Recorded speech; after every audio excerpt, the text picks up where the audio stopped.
زەلیلی بچووکی ئەگەر مخالفەی ئەمری پێغەمبەری خوا صلی الله عليه وآله وسلم بکەیت لە سونەنا قەت مخالفە نەکەی.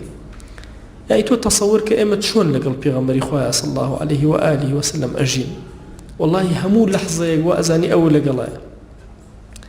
یعنی تۆ ئەچی پێڵاوەکان لە پێ ئەەکەی، لەو کاتا قاچی چەپ خەریکە ئەبەی ئەوەستی قاچی ڕاز لە پێشە لە پێ ئەەکەم بۆ چونکە ئەزانم پێغەمبەری خوا صلی الله عليه وآله وسلم لە بەردەممە بە قاچی ڕاستی لەبەر کرد. پێڵاوەکەم دائەنێم قاچی چەپ دائەنێم بۆ جلەکان لەبەرەکەم یەکەم جار قۆڵی ڕاست لەبەرەک. هەموو ژیان دائەنیشم لەسەر سفرەیەک دەستی ڕاست بەکارێنم لە بەردەم خۆمەوە خۆم کەم ئەخۆم. هەموو ئەوانە كأنما همو لحظة من جيان لقل بيغمبري خواه صلى الله عليه وآله وسلم بسلم بويا أم فرمايشتك دليلك زور قوري برواكا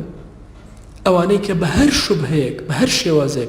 توشي قناهي أو أبنك بيتشواني أمري بيغمبري خواه كان صلى الله عليه وآله وسلم إلا توشي الزليلي بتشبونا وأبن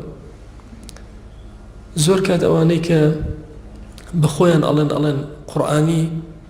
توشي أم كشيء أبن من زور يعني بينيو خوا زليلي كردون بتشاي سر بينيو مكا كسيكي زور بشخصيته أو أنا سيرم كل وقت مزقوته وخلق خويلي لا يا سلامي لبك أو الزليلية والصغيرية لكوي جاران كخلق دوري أدا خوار وسلامي لبكن لكوي استيك خلق خوي أدزيته وبوي سلامي لينك تصور كان نيك يقلو كسانم بيني يقصل سر زور سنتي بيغمبري خوا صلى الله عليه وآله وسلم أقام لي وكان نجي سنتي كلايا أو أم لا يكر هيشتا روي نكر بولاوي أم لا صار رشد بس هو إسلامي كيلينك كروي كرد أو روي كرد بيشو أو لا شيء صار رشد تنها هو إسلامي كيلينك ومرجع جاران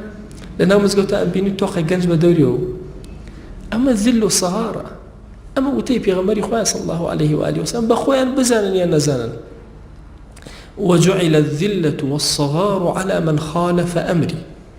والله إيماش أجر مخالفي أمري بيغمبري خوا بكين صلى الله عليه وآله وسلم زليل أبين بتشوك أبين أسايش الروح والدنيا ما تيكشي أورتو تصورك هرب بيتشواني بيغمبري خوا صلى الله عليه وآله وسلم ما دام أوتيتي بالراس قطوبتو هرب تشبخو إنكاري بكل قلبي مخالفة كبزان شو الزليل أبي